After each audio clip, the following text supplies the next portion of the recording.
¿Cómo están? Les damos la bienvenida a un programa más de Aprende en Casa. ¿Qué les han parecido las clases hasta ahora? Yo estoy convencida de que aprender puede ser algo muy divertido. Espero que ustedes también lo crean así y se le estén pasando tan bien como yo. Hoy vamos a hablar del peso. ¿Qué hablamos cuando nos referimos al peso de un objeto? ¿Se han preguntado alguna vez cómo es que los científicos se pusieron de acuerdo para calcularlo? Imagínense la diferencia entre 1 miligramo y 1 tonelada. ¿Cuántos miligramos creen que existe en 1 tonelada? Muchísimos. Estoy segura que hoy van a descubrir muchas cosas que no conocían sobre esta unidad con la que convivimos todos los días.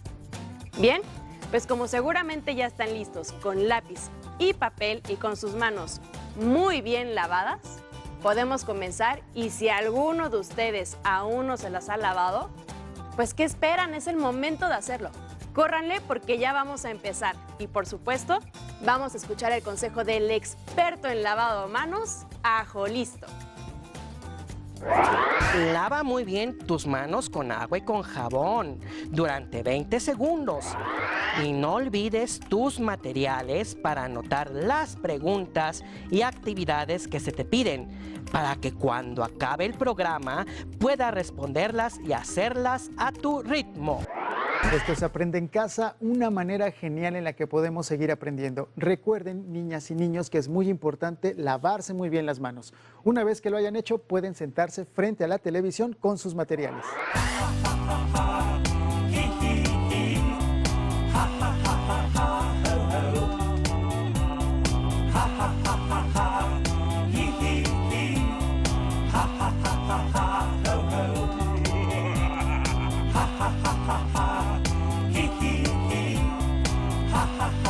El tema de hoy está relacionado con el uso de medidas de peso, como son el kilogramo y el gramo. Para eso seleccionamos estos videos para ti. Al final te haremos algunas preguntas para que pienses un poco más sobre lo que aprendiste. Disfrútalo. Y en todo el mundo hay museos de la balanza, y aquí también, y lo vamos a conocer ahora. Está allí en el barrio de Barracas, en un complejo hermosísimo, y allí está Cecilia Elías. Ceci. Muchas gracias, Diego. Es verdad, no hay en muchos lugares del mundo museos de la balanza y con certeza en ninguno como este. Le vamos a dar la bienvenida a Brenda. Ella es museóloga y es encargada de este particular, muy especial museo que yo te reconozco, Brenda, que cuando leí y nos dijeron que teníamos que venir me sorprendió. No sabía de su existencia y eso le debe pasar a muchos, ¿no? Sí, a todos vienen y aparte no saben lo que se esperan y bueno, quedan siempre muy sorprendidos. ¿Cuántas clases de balanzas hay? Y por lo que veo de diferentes puntos también de todo el planeta Tierra. Exactamente, hay muchos tipos de balanzas con diferentes funciones, por ejemplo, para la cocina, para pesar huevos. Por ejemplo, esta es para pesar huevos. Para pesar huevos, sí, exactamente. Después para correo. Esta vos me decías que con el tiempo va a ir desapareciendo. Exactamente, fue perdiendo uso. Después, bueno, tenés balanzas de China, que se llaman Dochin. Sí, sí. No, contame. Después, sí, las balanzas para pesar martini, por ejemplo. Esta es una balanza, escuchen, me contaba recién Brenda, para pesar martini. Si te querés hacer un martini exacto como manda el señor, si querés. Exactamente, sí, por supuesto. Tenías que poner primero la medida de ginebra, y la medida de vermú. Sí, queda equilibrado, es un martini perfecto. Y estas particular que son como monedas que se van poniendo. Exactamente, son para pesar monedas, porque anteriormente las monedas eran de plata y de oro. Entonces mucha gente hacía trampa con las monedas y limaba los bordes. Entonces lo que hacen estas monedas es medir no solamente el peso, sino también el diámetro, el espesor, para saber que no están falseadas. Nosotros decíamos al principio que la historia un poco de la balanza también es la historia del fraude, porque así como se existen diferentes técnicas, siempre hubieron maneras de fraguarlas. Exactamente, bueno, la balanza es una manera de control para los hombres, es una manera de controlarnos. También hay balanzas, por ejemplo, para pesar leche, que si lo que pesan es el contenido graso, porque se le introducía agua para claro. Entonces, Ahí sí. estamos viendo, nos está mostrando nuestro hermoso amigo camarógrafo, una que es de correos y telégrafos, con el escudo argentino. Exactamente, esa balanza era del correo argentino para pesar paquetes, encomiendas. Ujú. ¿Cuántas clases y cuántos tipos de balanzas hay y cuántos objetos balanza hay? Es que para todas las funciones de las personas hay balanzas, siempre estamos midiendo constantemente todo. Entonces hay diferentes tipos para todas las clases de actividades que hace el hombre. Por ejemplo, para pesarse para una competencia también tenés que pesarte, por ejemplo en el boxeo. Entonces, bueno, para cuando recién nacés, te preguntan lo primero que... ¿Cuánto pesó? Exactamente. Así que bueno, hay diferentes tipos de balanzas. Por ejemplo, las que estamos viendo ahora son de plataforma y son para diferentes también actividades. Por ejemplo, para bolsas de granos, paquetes. Además tenían ruedas y eran transportables. No se ven muy cómodas, pero en su época eran cómodas. Exactamente. Diego, creo que yo lo soñé o vos querías preguntar algo. No lo has soñado. No, Ceci, quería preguntarle si de alguna manera se puede contar la historia de la humanidad a partir de las balanzas. Tengo entendido que ya en la Biblia aparece mencionada la balanza y es una figura que remite un montón de cuestiones, desde la justicia, la equidad, la ciencia. ¿Podemos de alguna manera contar un poco la historia de nuestra humanidad a partir de la balanza? Y sí, por ejemplo, en San Miguel, es el arcángel Miguel, era el que pesaba las almas y decidía si iban al cielo o al infierno. Los egipcios hacían lo mismo, pesaban el alma de las personas y si pesaban más que una pluma, iban al infierno. O sea, sí, simbólicamente la balanza es muy importante. Para nuestro equilibrio, cuando tomamos decisiones estamos poniendo en la balanza muchas cosas. Claro. Entonces sí, siempre hacemos una balanza imaginaria en nuestra cabeza y tomamos las decisiones. Es un objeto muy moderno, muy propio de la modernidad, y de eso vamos a hablar un ratito porque había una balanza para ver si alguien era o no era una bruja. Eso viene cuando la razón en un momento de la historia empieza a explicarlo todo, hubo una persecución a diferentes mujeres y se fraguaban para que te digan de bruja, pero eso dentro de un ratito nomás. Recién Brenda les decía, lo primero que te preguntan cuando naces, a vos no, porque no creo que lo puedas contestar, pero sí a tu mamá, es ¿cuánto pesan? Y entonces les vamos a mostrar una particular balanza, si me acompañan, que es para pesar bebés. Esto existe, perdón mi ignorancia, yo no soy madre, ¿esto existe todavía? Sí, todavía se pesan. Ahora son digitales, pero la gente sigue pesando a los bebés, además de que, bueno, es muy importante. ¿Esta es muy antigua, Brenda, la que estamos viendo en este momento? Estas son de mitad del siglo XX. Como en general vos me decías que la mayoría de balanzas de acá son La mayoría son de principios del siglo XIX hasta fines del siglo XX. Esa es nuestra colección y son todas mecánicas, no hay digitales. Y hay 1,5 millones de tamaños también. Vemos que hay algunas que entran como en la uña de una mano. Bueno, estoy exagerando, pero un poquitito más. No, bueno, sí, porque primero se tienen que pesar diferentes cosas y diferentes tamaños. Entonces, depende de lo que vas a pesar, es el tamaño de la balanza. ¿Y yo? ¿Cuánto peso?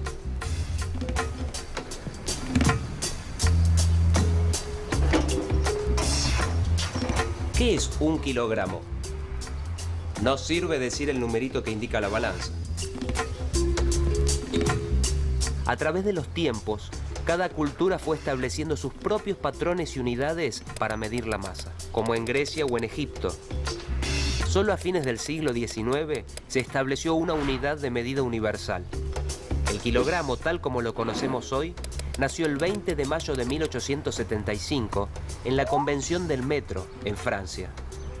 En ese cónclave de metrólogos se determinó el kilogramo como la masa de un artefacto sólido, una pesa, cuya masa fuera similar a la de 1 decímetro cúbico o 1 litro de agua pura a 3,98 grados centígrados.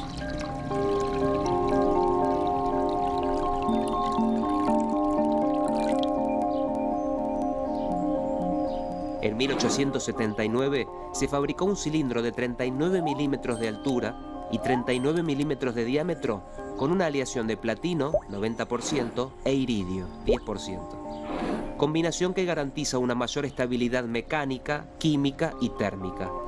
El patrón de todos los patrones. Se lo conoce como IPK. Es la sigla en inglés de Prototipo Internacional del Kilogramo, que se custodia en el Buró Internacional de Pesos y Medidas, cerca de París. El kilogramo se define desde entonces como la masa del IPK, con error cero e incertidumbre cero. En esa pesa en particular se sostiene gran parte de la economía mundial. Y si por cualquier razón perdiera o ganara masa, la definición de cuánto es un kilogramo se modificaría automáticamente. ¿Quién me asegura que esta modificación no haya sucedido? ¿Pesará el IPK lo mismo que en 1879? En todo caso, la diferencia sería mínima, tanto que debería medirse en microgramos, la 1000.000.000ª parte de un kilogramo. Se presume que en un siglo el IPK pudo haber cambiado en alrededor de 50 microgramos.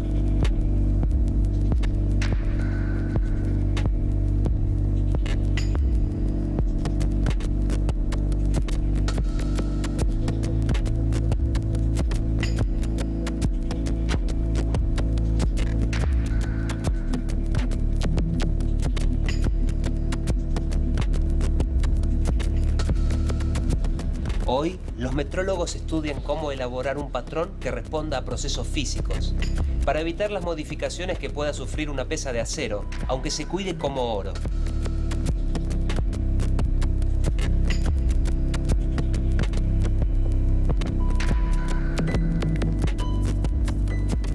Quizás en poco tiempo te enteres que el IPK es parte de la historia. Como el viejo patrón del metro, que se guarda en el Buró Internacional de Pesas y Medidas. En la Argentina, el patrón nacional de masa está custodiado por el INTI, el Instituto Nacional de Tecnología Industrial, y se calibra en París cada 6 años.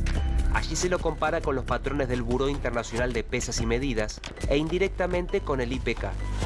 El INTI además controla las balanzas y pesas que se usan en el territorio argentino. No se puede fabricar, importar o utilizar balanzas de uso comercial sin la aprobación del Instituto y de la Secretaría de Comercio Interior. Y todas las pesas deben estar calibradas teniendo como referencia el IPK que la comunidad internacional mantiene en Francia. Los videos anteriores nos permiten hacer un pequeño viaje a la historia de las balanzas y la forma en la que logramos llegar a mediciones más precisas en nuestros días.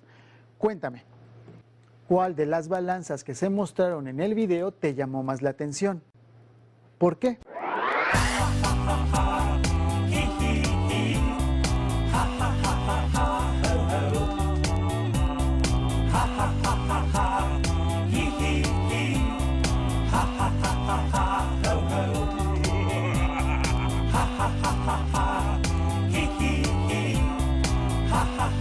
Enseguida te presentamos un video donde conocerás más acerca de los gramos, kilogramos y otras medidas de magnitud.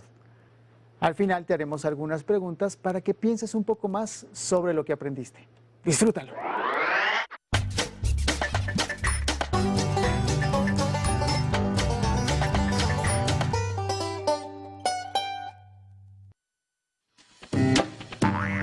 ¿Qué son las magnitudes? Las magnitudes son cantidades o estándares que se utilizan para medir de forma exacta una serie de objetos o elementos. Las magnitudes estuvieron entre las primeras herramientas inventadas por los seres humanos. Las sociedades primitivas necesitaron medidas rudimentarias para muchas tareas, como la construcción de moradas, la confección de ropa o la preparación de alimentos y materias primas. Existen varias magnitudes, pero nosotros vamos a estudiar 3: longitud, masa y capacidad. En este vídeo vamos a ver la magnitud de masa. ¿Qué es el gramo?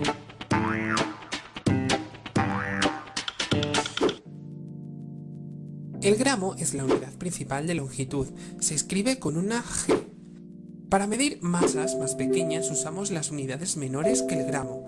Para medir masas mayores vamos a usar las unidades mayores que el gramo. Imagina una escalera. En el centro tenemos el gramo. Para medir masas pequeñas usamos el decígramo, el centígramo y el miligramo. Para medir masas grandes usamos el decagramo, el hectogramo y el kilogramo. Esto se denomina unidades de masa. ¿A qué equivale cada unidad de capacidad? Las equivalencias entre unidades son iguales que las del metro. Por ejemplo, un gramo es igual a 100 centígramos. Un decígramo es igual a 10 centígramos. Un centígramo es igual a 10 miligramos. Un hectogramo son 100 gramos. Un decagramo son 10 gramos. Y un kilogramo es igual a 1000 gramos. ¿Cómo se convierte de unas unidades a otras? Ya sabes que para pasar de unas unidades a otras tenemos que utilizar la escalera que hemos visto anteriormente para pasar en la magnitud de longitud y en la magnitud de litros. En este vídeo te explico de forma mucho más detallada cómo hay que pasar de metros a otras unidades. Para los litros y los metros es lo mismo, seguimos el mismo procedimiento. Recuerda, para subir vamos a dividir por 10 en cada escalón. Para bajar vamos a multiplicar por 10 en cada escalón. Por tanto, vamos a multiplicar o dividir según el número de escalones que tengamos que movernos. Imagina que quiero pasar 7 decígramos a miligramos. Coloco el 7 en decígramos y ahora, ¿a qué quiero pasar? A miligramo. Voy colocando ceros hasta llegar a miligramos. 7 decígramos son en total 700 miligramos. Para pasar unidades menores a unidades mayores es el mismo proceso. Imagina que quiero pasar 2 gramos a hectogramos. Coloco el 2 en los gramos. Y comienzo a escribir tantos ceros hasta llegar a hectogramos. Una vez hecho, en este caso, como estoy pasando de unidad menor a mayor, pondré siempre una coma detrás del primer cero, aquí. Recuerda que para subir la escalera, es decir, convertir unidades en mayores, lo que hacemos es dividir. Para convertir las unidades en más pequeñas, lo que hacemos es multiplicar. Esperamos que hayas disfrutado el video. Ahora pon atención para complementar la siguiente actividad corta. Pide ayuda a alguno de tus familiares y pregúntales, ¿cuál es su peso aproximado en kilogramos? Ahora haz la conversión de esas medidas a gramos y comparte con ellos tus resultados.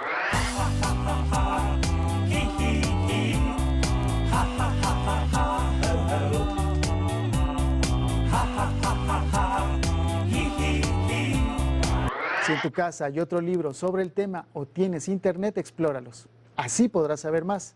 Si no cuentas con estos materiales, no te preocupes. En cualquier caso, platica con tu familia sobre lo que aprendiste. Seguro les parecerá interesante y podrán decirte algo más. Esto fue ¿Cuánto peso es mucho peso?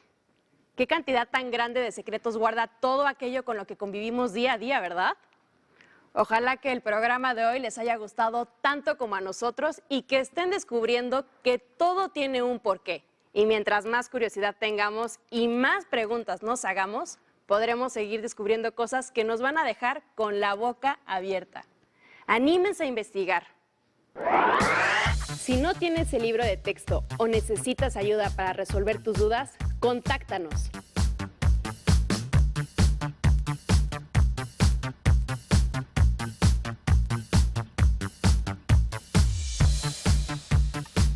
También puedes encontrar los libros de texto en la página conalitec.sep.gov.mx. Si quieres volver a ver los programas de Aprende en Casa, los puedes encontrar en la siguiente liga: aprendeencasa.sep.gov.mx. Por hoy, esto ha sido todo. Pero ustedes regresen, que aquí vamos a tener mucho más contenido en Aprende en Casa. Gracias.